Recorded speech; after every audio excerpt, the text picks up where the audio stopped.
ونصلي على رسوله الكريم أما بعد. أعوذ بالله من الشيطان الرجيم. بسم الله الرحمن الرحيم. يا أيها الذين آمنوا اتقوا الله حق تقاته ولا تموتن إلا وأنتم مسلمون. صدق الله العظيم. وقال النبي صلى الله تعالى عليه وسلم: إن من إجلال الله تعالى إكرام ذي الشيبة المسلم وحامل القرآن غير الغالي فيه ولا الجافي عنه وإكرام ذي السلطان المقسط، أو كما قال عليه الصلاة والسلام وعلى آله وصحبه أجمعين. اسٹیج پر تشریف فرما علم و عمل کے آفتاب و مہتاب، گرامی قدر سامعین، دوستوں، بزرگوں اور دینی بھائیوں، مجھے بہت شارٹ ٹائم دیا گیا ہے کیونکہ یہاں بڑے بڑے اور اہم حضرات موجود ہیں، اس لیے میں اس حدیث پاک جس کے پڑھنے کی میں نے سعادت حاصل کی ہے اس کے متعلق چند باتیں کہہ کر اپنی جگہ لے لوں گا۔ اس روایت میں رسول اللہ صلی اللہ علیہ وسلم نے 3 آدمیوں کا تذکرہ کیا ہے۔ میں نے یہ روایت اس لیے بھی پڑھی کہ اس کا کانٹیکٹ اور تعلق جو آج ہمارا سیمینار ختم ہوا، مکمل ہوا، اس سے بھی ہے، اور اس وقت جو جلسہ چل رہا ہے جس میں سینکڑوں حفاظ کی دستار بندی ہونی ہے اور بخاری شریف کی تکمیل ہونی ہے، اس سے بھی اس کا تعلق ہے، اس لیے میں نے خصوصیت کے ساتھ یہ بات پڑھی ہے۔ اس حدیث کو غور سے سنیے، توجہ سے سنیے، تب بات سمجھ میں آئے گی، اور عمل کی نیت سے سنیے۔ رسول اللہ صلی اللہ علیہ وسلم ارشاد فرما رہے ہیں کہ یاد رکھو 3 آدمی ایسے ہیں کہ ان کی عزت کرنا، ان کا اکرام کرنا، ان کا رسپیکٹ کرنا، انہیں محبت کی نگاہ سے دیکھنا، انہیں بڑا سمجھنا، یہ ان 3 آدمیوں کا اکرام نہیں ہے، ان کا رسپیکٹ اور احترام نہیں ہے، بلکہ یہ در حقیقت خدائے ذوالجلال رب دو عالم اللہ رب العزت کا احترام ہے۔ آپ کو تعجب ہو رہا ہوگا کہ ایسے کون سے 3 آدمی ہیں جن کی اتنی بڑی فضیلت ہے اور جن کا اتنا بڑا مہتو ہے، جن کے بارے میں اللہ کے رسول صلی اللہ علیہ وسلم ارشاد فرماتے ہیں، آپ نے فرمایا کہ یاد رکھو وہ شخص جس نے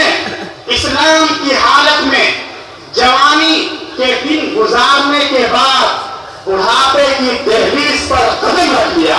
اس کی داڑھی کے بال سفید ہو گئے، اس کی کمر جھکنے لگی اور اسے چلنے میں لاٹھی کی اور سہارے کی ضرورت پڑنے لگی، ایسا پورا آدمی جس کی داڑھی کے بال سفید ہو گئے، اگر کوئی نوجوان اس بوڑھے کا احترام کرتا ہے، اس کی عزت کرتا ہے، اسے محبت کی نگاہ سے دیکھتا ہے، ٹرین میں یا بس میں اس کے لیے اپنی سیٹ چھوڑ دیتا ہے، تو یہ اس بوڑھے کا احترام نہیں ہے بلکہ اس ذات کا احترام ہے جس نے اس بوڑھے کو پیدا کیا، جس نے ہمیں پیدا کیا، آپ کو پیدا کیا، پورے سنسار کو پیدا کیا، یہ اس اللہ رب العزت کا احترام۔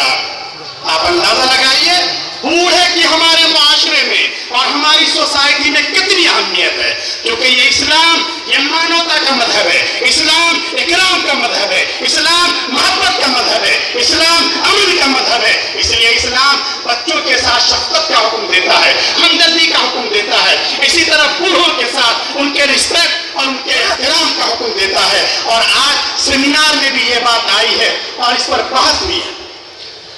اس لیے ان مدرسوں میں بھی اس کی تعلیم دی جاتی ہے، ان مدرسوں میں امن کی تعلیم دی جاتی ہے، ان مدرسوں میں محبت کے پھول لٹائے جاتے ہیں، ان مدرسوں میں یہ بتلایا جاتا ہے کہ انسانیت کیا چیز ہے، ہمیں انسانیت کی بنیاد پر سب کے کام آنا چاہیے، ہمیں سب کے لیے نفع کا باعث ہونا چاہیے، ہم کسی کی دل آزاری نہیں کر سکتے، ہم کسی کا دل نہیں دکھا سکتے، ہم بلا وجہ کسی کو قتل نہیں کر سکتے، اسلام اس کی اجازت نہیں دیتا اور نہ ایسے کسی کام کو پسند کرتا ہے۔ مدرسے میں یہ مدرسے جو اسلام کے قلعے ہیں، وہاں جو چھوٹے چھوٹے بچے آتے ہیں جن پر آتنکواد ہونے کا الزام لگایا جاتا ہے. لیکن آپ آئیے دیکھیے ان مدرسوں میں ہم ان بچوں کو سکھاتے ہیں کہ نہیں، یہ بوڑھے بہت زیادہ احترام کے قابل ہیں، انہیں اپنے سینے سے لگاؤ، انہیں اپنی آنکھوں میں بٹھاؤ. یہ اگر تمہارے والدین ہیں تو بھی ان کا احترام کرنا ہے، اور اگر یہ تمہارے والدین نہیں ہیں تو بھی تمہیں ان کا احترام کرنا ہے. مدرسوں میں انسانیت کی تعلیم سکھائی جاتی ہے. مدرسوں میں یہ سکھلایا جاتا ہے کہ ہمارے آقا صلی اللہ علیہ وسلم نے یہ ارشاد فرمایا کہ دیکھو، تم میں سے ایک شخص جس کو اللہ نے دولت دے رکھی ہے، جس کے گھر میں دسترخوان جب لگتا ہے تو اس میں طرح طرح کی ڈشیں ہوتی ہیں، کھانے کی چیزیں ہوتی ہیں، وہ بہت بڑا اپنے آپ کو نیک سمجھتا ہے، دیندار سمجھتا ہے. لیکن یاد رکھو، اگر وہ شخص ایسا ہے کہ اس کے پڑوس میں ایک آدمی ایسا ہے جس کے گھر میں چولہا نہیں جل پاتا، جس کے یہاں 2 وقت کی روٹیاں میسر نہیں ہیں، ایسا شخص سب کچھ ہو سکتا ہے. اور پڑوس میں جو رہنے والا ہے، کوئی ضروری نہیں ہے کہ اس کی برادری کا ہو، یہ بھی کوئی ضروری نہیں ہے کہ اس کے اسٹیٹ کا رہنے والا ہو، اسی کی کنٹری سے ہو، بلکہ یہ بھی کوئی ضروری نہیں ہے اس کے مذہب سے تعلق رکھتا ہو سکتا ہے وہ کوئی پنڈت ہو سکتا ہے وہ کوئی جھا ہو سکتا ہے وہ کوئی پرشاد ہو. لیکن یاد رکھو، اگر تمہارے یہاں دسترخوان بڑا لگتا ہے اور اس کے گھر میں بچے بلک بلک کے بھوکے پیٹ سو رہے ہیں، تو یاد رکھو تم سب کچھ ہو سکتے ہو، لیکن تم ایمان والے نہیں ہو سکتے، صحیح معنوں میں مسلمان نہیں ہو سکتے. یہ امن کی تعلیم، یہ انسانیت کی تعلیم، یہ محبت کی تعلیم مدرسوں میں بچوں کو سکھلائی جاتی ہے. حدیث پاک میں رسول اللہ صلی اللہ علیہ وسلم ارشاد فرماتے ہیں اور بوڑھوں کے اکرام کا حکم دے رہے ہیں. اس لیے ان بچوں میں جو امن کا، جو ایک محبت کا ایک خوشبو پھیلانے کی کوشش کی جاتی ہے. اس لیے مدرسوں کے ذریعے تمام نوجوانوں سے اپیل کی جاتی ہے، اور اس سیمینار میں بھی یہ بات آئی ہے کہ ہمیں بہکنا نہیں ہے. اس ملک میں کسی طاقت کا ہمیں آلے کار نہیں بننا ہے. یہ دیش ہمارا ہے اور اس کنٹری پر ہمارا بھی اتنا ہی ادھیکار ہے جتنا کسی اور کا ہے. ہمیں اس دیش سے محبت ہے، یہاں کی مٹی سے محبت ہے، یہاں کے ایک ایک ذرے ذرے سے محبت ہے. اگر کسی اسٹیشن پر اگر نل کھلا ہوا ہے اور اس میں سے پانی گر رہا ہے، دنیا کی دوسری قومیں گزر جائیں گی کہ یہ ریلوے کی سمپتی ہے، اس سے ہمارا کیا بگڑ رہا ہے. لیکن ایک مسلمان وہ اس طرح نہیں گزر سکتا، وہ اس دیش سے محبت رکھتا ہے، وہ اسلام کا متبع ہے، وہ رسول اللہ صلی اللہ علیہ وسلم کا غلام ہے. اس کی ذمہ داری ہے کہ وہ آگے بڑھے اور بیکار بہنے والے پانی کے نل کو بند کر کے انسانیت کو، اس دیش کو، اس کمیونٹی کو اور اس قوم کو فائدہ پہنچانے کی کوشش کرے. اس لیے ہمیں کسی کے بہکاوے میں آنے کی ضرورت نہیں ہے.